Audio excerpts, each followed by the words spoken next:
अरे बहू रानी तो सारा सारा दिन कमरे में बंद रहती है, कोई काम भी नहीं। मैं तो बोर हो जाती हूँ, क्या करूँ। तभी मीना की सहेली रीना उससे मिलने आती है। अरे मेरे घर का भी यही हाल है। बेटा ऑफिस और बहू कमरे में बंद, समय काटे नहीं कटता। लेकिन अब सच मानो तो वक्त ही नहीं है कि वक्त से रोटी भी खा लूं। अरे बहन, मुझे भी बता दे कौन सा जादू चलाया है। मैं भी अब जिंदगी के बचे कुचे दिन आराम से काट लूं। दीवारें देख देख कर तो बोर हो गई हूं मैं। रीना मीना को एक स्मार्टफोन देती है। ये ले, ये है वो छड़ी जो जादू करती है। इसमें मैंने तेरा फेसबुक अकाउंट भी बनाया है, एंजल प्रिया के नाम से। बस अब यहाँ दोस्त बना और सबसे बातें कर।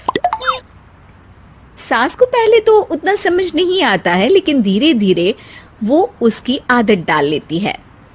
माँ जी जल्दी से खाना खा लीजिए, मुझे थोड़ा काम है। अरे तू जा, मैं खा लूंगी, अभी वक्त नहीं है। और सासू माँ मोबाइल में मुंह गड़ाए जवाब दे देती है। बहू समझ ही नहीं पाती और वहां से कमरे में चली जाती है। अचानक सास को किसी प्यारी पिंकी की फ्रेंड रिक्वेस्ट आती है। अरे वाह, ये तो कोई प्यारी सी लड़की लगती है, बात करती हूँ। सास फ्रेंड रिक्वेस्ट अपनाकर बात करने लगती है। अब क्या था, सास सारा दिन उस सहेली से बात करती, अपनी कहती उसकी सुनती। एक दिन सास फोन पर ही सर गड़ाए। अरे बहू, जरा मंदिर के लिए थाली सजा दे, आज कीर्तन है। बहू फोन पर किसी को मैसेज टाइप करते कहती है। माँ जी क्या है, अब मुझे क्या पता कि आपको कौन कौन से भगवान की पूजा करनी होती है। तभी सास के पास कोई मैसेज आता है। अच्छा अच्छा ठीक है, रहने दे, मैं ही कर लूंगी। अब मैंने मना थोड़ी ना किया है, कर देती हूँ मैं। अब मैंने भी बोला ना कि थोड़ी देर में बात करती हूँ, तो मैं ही कर लेती हूँ, तू जा अपने कमरे में। बहू वहां से चली जाती है। सास मंदिर पहुंचती है और मंदिर की सीढ़ियों पर बैठकर सास फोन पर लिखती है। अरे मेरी बहू सारा दिन अपने कमरे में बैठी रहती है। वहां से रिप्लाई आता है। मैं आपकी बहू को तो जानती नहीं हूँ, लेकिन हाँ एक बात है, हो सकता है आपने उसे ताने दिए होंगे या फिर उसका दिल दुखाया होगा। ऐसा करने पर बहुओं का मन ससुराल से हट जाता है। याद रखिए, बहू और बेटी में फर्क होता है। सास घर जाती है और बहू से बड़े ही प्यार से बात करती है, उसके लिए खाना बनाती है, उसे गिफ्ट में साड़ी भी देती है। जिसके बाद अगले दिन, माँ जी चलिए, आज मैं भी आपके साथ मंदिर चलती हूँ। आते वक्त भोले भैया के गोलगप्पे खाकर आएंगे।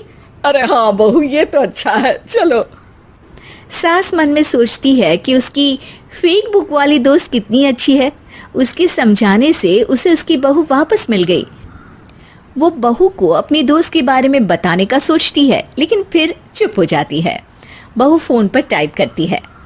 मेरी सास मुझे नौकरानी समझती है, एक गिलास पानी तक खुद नहीं लेती। मन तो करता है कि बोल दूं, मैं बहू हूँ, कोई नौकरानी नहीं। वहां से रिप्लाई आता है।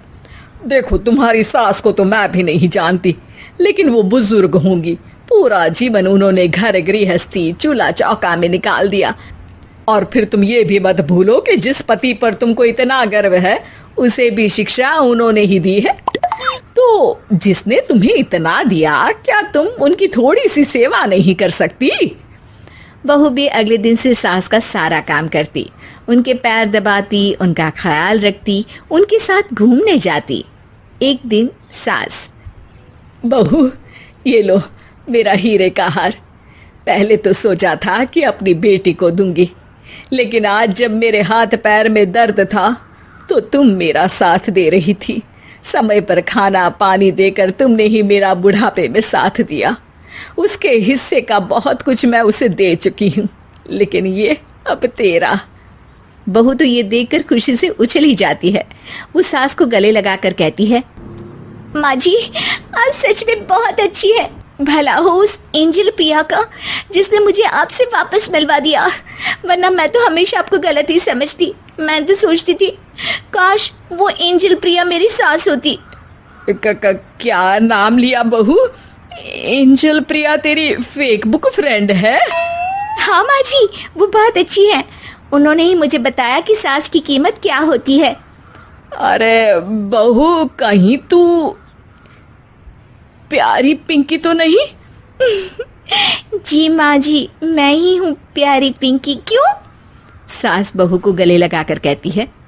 मैं भी यही सोचती थी कि काश प्यारी पिंकी मेरी बहू होती। शुक्रिया बहू। सासू माँ, शुक्रिया तो हम दोनों को फेसबुक और सोशल मीडिया का करना चाहिए, जिसने हम दोनों को एक दूसरे से दिल से मिला दिया। अब तक दोनों को समझ आ गया था कि जो खुशी वो बाहर ढूंढ रहे थे, सच में तो वो उनके घर में ही थी।